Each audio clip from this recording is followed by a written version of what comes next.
Hello. I would like to apply to be a part of the Justice League. As you can see, I have such great superpowers as saving cats from trees, like this one, and I can read good books and make good words. I also, okay.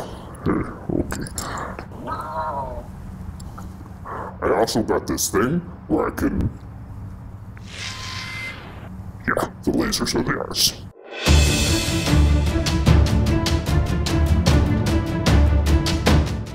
This is the DC Comics deck building game, also known as just DC Deck Builder, which is what I will be referring to it from this point forward. This is a game for 2 to 5 players where you are trying to build the best deck with the most victory points to outplay your other foes. To set up this game, you will shuffle the main deck and lay out 5 cards for the playing field.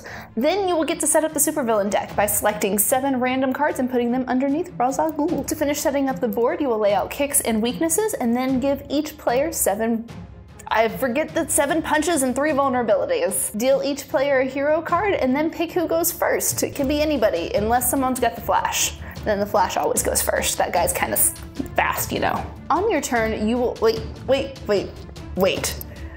You got given 7 punches and 3 vulnerabilities. Shuffle those together to create your starter deck and then draw 5 of them. That will be your starting hand. Forgot. Yeah. On your turn, you will play cards from your hand and resolve each of them for their effects. As you play cards, you will accrue power points that will allow you to gain cards from the lineup. The most common cards in the lineup will be heroes, villains, as well as equipment cards and the other one, Superpowers! Every card will have a victory point value, a purchase value, and an ability. Some cards will have an attack ability that will allow you to attack other players. When a player is attacked, if a player has a card with a defend ability, they can discard that card to defend against the attack. Periodically, you will see locations come up in the lineup. There are very few of these in the main deck, and they are very powerful.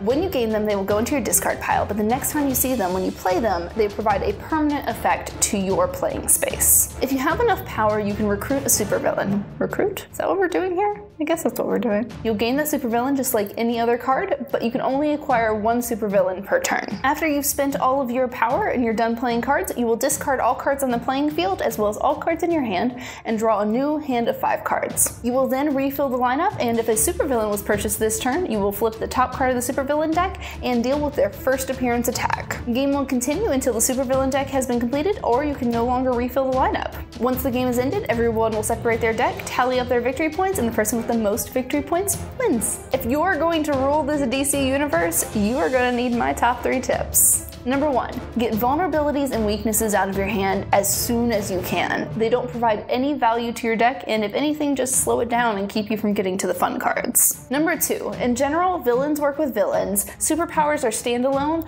but heroes work best with equipment. Before you start playing this game, if you take a moment to look at the location cards in your main deck, you can get an idea of what's recommended for different strategies. Those location cards will help boost the strategy you decide to go with. Number 3, have a good supply of defense cards in your deck. Even if you're going with a mostly attack deck, you will still need defense cards to defend at least from the supervillain. Defense cards can save you from ruining your next turn, so make sure you have a good supply in there with everything else that you're building. So that's the game of DC Deck Builder. I really like this game because it's easy to play and simple to set up. It's super easy to get people up and running with this game, and in general, it's pretty fun. I think my biggest gripe with DC Deck Builder is the fact that 1, the rules could be written a lot better. I had a hard time deciphering them, and even rereading it for this video, I had a rough time and I knew how to play the game. If you are a DC fan, I highly recommend you check out this game. Also, let me know any other DC games that you love. I'm finally getting caught up with Supergirl, and oh my god, it's so good. It's so good. Let me know what DC shows you are most excited about watching this season.